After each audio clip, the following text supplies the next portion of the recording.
Hiya guys, Model Muppet here, how you all doing? Today I'm having a look at the new DLC for Battlefield 3. In particular, I'm having a look at Tank Domination, the new game mode that came with it. First impressions? I fucking love it. That's it, right. You don't need to watch anymore now. Just go out and buy it. The last lot of DLC I wasn't a huge fan of, because to me it wasn't Battlefield, it was more like a Call of Duty add-on for Battlefield 3, for want of a better expression. Anyway, this time round I'm much more impressed and much more in favour of what they've done. I like vehicles in Battlefield. To me, it's what defines the game. It's what makes it different. Now, on the consoles, you don't have access to as many vehicles as you do on the PC, because you're proportionally playing with fewer players. But on this, the tanks are there in abundance, and the maps are fucking huge. Now, they're doing something different with this in that you can't respawn on your teammates. I don't know how that's going to pan out. Everyone's used to just being able to spawn on their teammates, etc. So what this means is, when you jump into a tank, if you want a gunner, if you want somebody sitting in the third spot, you're going to have to wait for them. Now, you know, we were all just dicking around, I suppose, last night. We weren't really playing kind of properly, I think, in the way that this mode is meant to be played. So yeah, we were just kind of jumping into a tank, getting out there and wanting to see what there was. At one point, I even put a spawn point down on one of the maps quite close to where the objective is. And then I found out that my players couldn't even spawn on that. Not too sure if I like that mechanic yet, only time will tell.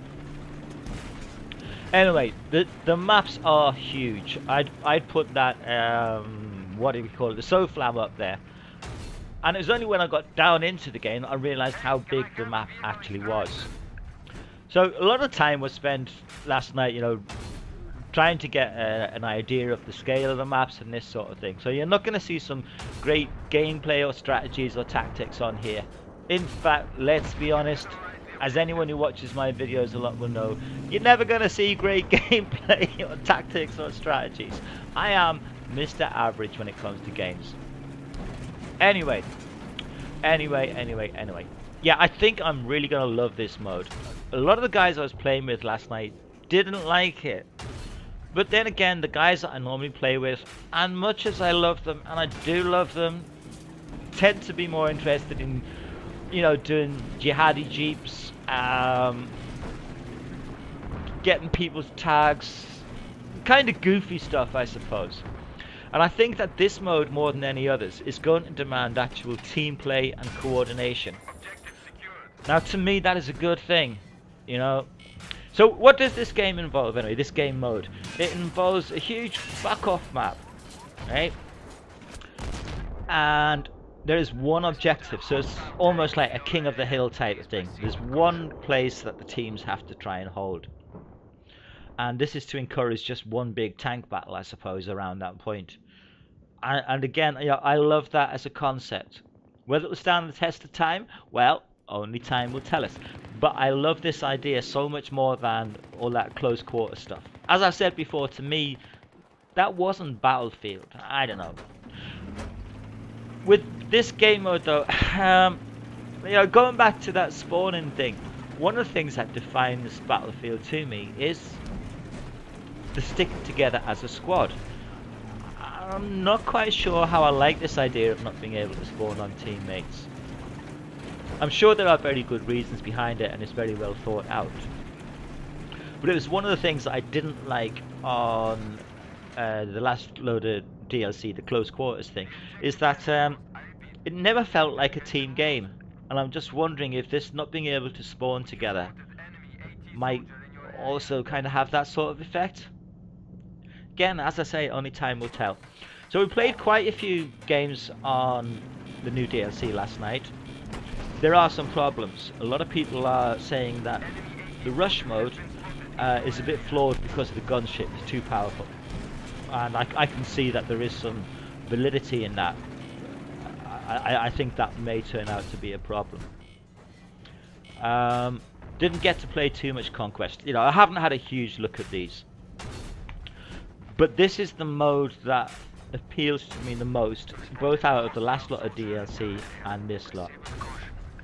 These big tank battles almost make it feel like a new game, like we now have a tank sim as opposed to just pure Battlefield. The infantry running around can still be very effective, and some guys last night were very effective. You know, with javelins, with C4, with laying mines and these sort of things. And again, only time will tell how this is all going to play out, but I can see there is going to be a lot of room for strategizing on this, a lot of room for tactics. But I think that a lot of Battlefield players won't like it, because I think a lot of Battlefield players play Battlefield with a Call of Duty mentality, almost. And that's not meant to be a criticism. I'm not saying one game's better than the other, although we all know Battlefield 3 rocks and Call of Duty sucks. But no, let's not get into that. There is a different mentality in the games, though, in general. And I think that a lot of Battlefield players are kind of going down that Call of Duty mentality. What I will say is that I think that the teams who play this as a team are going to dominate.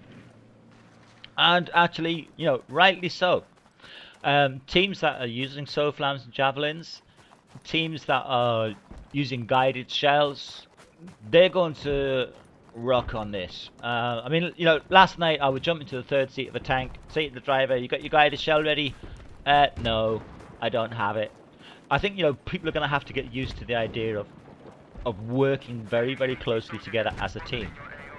I think that the mortar may be quite a significant weapon on here for laying smoke down over the one capture point that there is, and, you know, trying to help stop javelins, etc., from locking onto the tanks, and also for laying down, you know, the mortar fire, the barrage.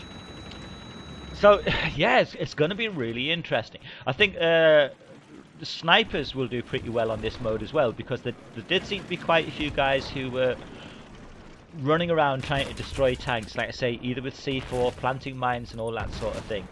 So it's not purely tank combat. It is still going to be people trying to take tanks out in the more sort of traditional ways. But anyway, I just found it as fun as fuck, you know, just, you know, pedal to the metal time, just, you know, getting out there with the tank and, you know, doing the best that you can and go into the capture points as aggressively as you can, all this sort of thing.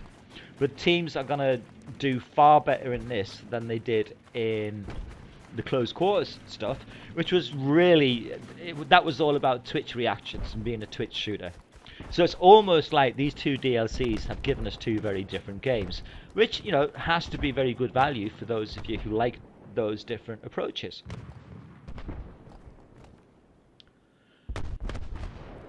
I'm going to wrap this up now. I mean, at the minute, all I've done is just give you my first impressions. And I hope that over the next few days, the next few weeks or whatever, I can get some decent gameplay up for you. Unless I keep getting stuck with people who don't want to use javelins, SOFLAMs and supply and all the rest of it, in which case I'll just get you crap gameplay. Anyway, I do have high hopes for this.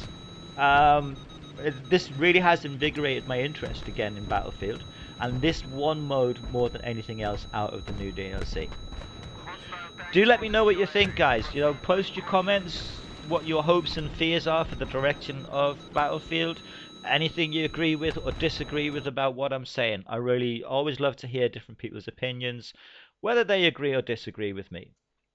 But you're obviously wrong if you disagree with me. Anyway, this is Muppet out. Bye!